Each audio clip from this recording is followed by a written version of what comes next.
get into the rally. Yeah, tell us how it was.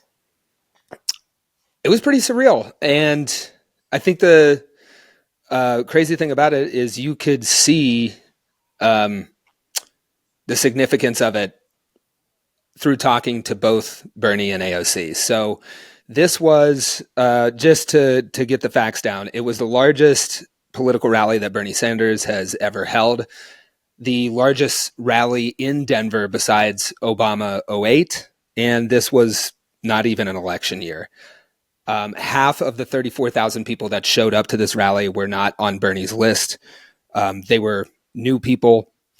And we talked to a lot of the folks in the audience, and it was a cross section of everybody. There were Hillary supporters, one of whom was like, "Hey, I used to be quote unquote bullied by the Bernie bros." And I think I was telling you this, Jessica, and you made a really good point. It's like, what is that bullying? Like bullying to have healthcare? I don't know, but that's neither here nor there. The larger point is that people from everywhere were showing up. Formerly Hillary voters showing up looking for a movement that can actually counter the crazy way that shit is falling apart.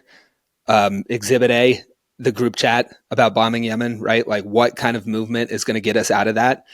These rallies they're holding are drawing in everybody. Former Hillary voters, libertarians, we met some of those out there, even Trump supporters who were not totally comfortable with him from the beginning. Everybody found themselves coming to one of the largest political rallies, not even an election year. Major takeaways from that, it really felt like a torch was being passed from Bernie to AOC.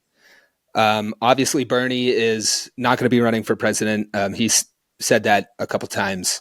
So he is in this for the reasons he's always been in this. He's been calling for a political revolution for the working class for his whole career. He's here to finish the job. And that is what was coming through in this rally. Another, right before we interviewed AOC, she was going to get called up to go speak. Massive amount of people standing out in front of her, and she's in a back room just kind of like closing her eyes, collecting herself. It felt like we were watching two people who, everybody thinks there's an adult in the room that has everything figured out, but sometimes even those people realize that they are at the top of a wave.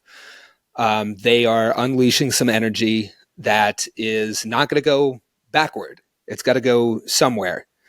And I felt like through watching Bernie and AOC, they were experiencing that in real time the same way everybody else was. I think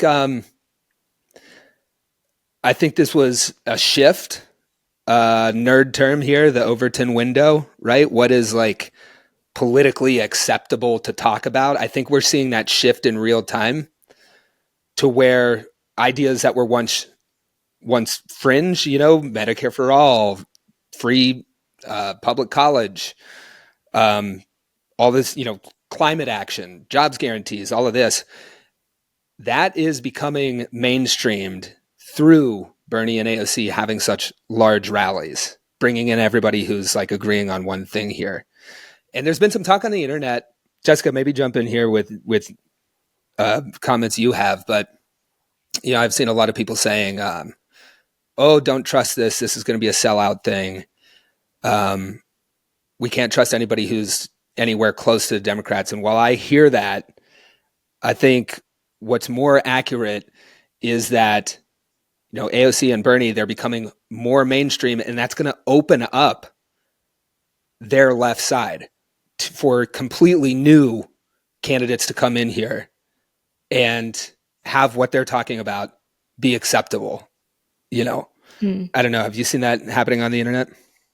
Yeah, I think it's happening everywhere. I think people realized that Trump maybe isn't the populist he originally sold as, but they want someone who is. And this idea that maybe populists can take over the Democratic Party in the same way that Donald Trump took over the Republican Party or the Tea Party took over the Republican Party, that can happen, but in a direction of economic populism that helps working people and like isn't focused on culture wars and is instead not interested at all in what regular people are doing in their interpersonal lives and not trying to take away their rights, but instead like let's build some roads and make sure our schools are good and make sure people have good jobs and corporations are not stealing workers' wages, all of that stuff. So I think this is hopefully that. And I say that as someone outside of the Democratic Party, right? I was Yeah. a Democrat operative for maybe like 2 years. And I've been iced out. Like, I can't stress that enough. Yeah. Everyone I know who is close to Bernie doesn't talk to me anymore because of my criticism of Bernie Sanders around Israel, Gaza. And also probably because of my criticism of the Democratic Party this past election cycle. I don't talk to any operative who is a Democrat. They don't fuck with me anymore. So I They say don't fuck with you. these rallies make me optimistic because I would like the Democratic Party to be that. I think that would be good for the country, even though I'm an independent and I don't plan on joining the party again. Yeah, I mean, same for me. What I'm so excited about is that the Tea Party language is also entering the mainstream coverage of these rallies. And I think that's because it's reflective of the moment that we're in. This is the Tea Party, the Dems moment right now. And I think that's dawning as these rallies, get more and more attendees. It was 10,000 the day before Denver. You got 34,000 people in Denver.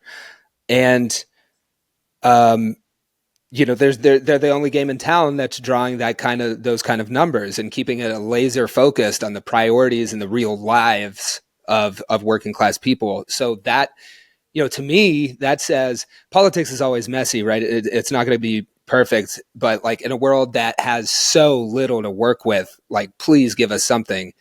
And here it is. What we're seeing is, more than any example you could point to in the past, working class politics being at the center of a movement and not on the fringe of a movement. And if whoever's trying to drag us back to loser neoliberals, it's time for those people to get all the way out. You might be welcome at the party, but you're not in the driver's seat anymore. That's the vibe that's coming through at these rallies. And I think it's also, you talked about the fake populism kind of falling apart with the actions of Doge and all the stuff that the Trump administration is up to. And I think this is a moment where people really start realizing what radical even means right now, because Donald Trump is the definition of radical. I mean, every single elected Republican is wild-eyed, irresponsible, radical, right? And if we can have a movement where Bernie Sanders and AOC are the reasonable ones, talking about how to get you paid for the work that you do, talking about healthcare that doesn't drive you bankrupt, talking about all these things that just make sense. If that can redefine the center and then open up the left, yes, please. Tea Party of the Dems, keep this going on. I hope it's the beginning of a political revolution that started with Donald Trump, taking over the GOP. It is long past time for working class politics to be in the driver's seat of the only other opposition party. And I think that's happening right now from coming through at those rallies. You also see in our interview, I asked, so where does this energy all go? How do we direct it? Because I could see one thing happening that would not be as good as some of the others, which would be if this is a coronation of AOC and a couple other rising star prominent figures, that's one thing.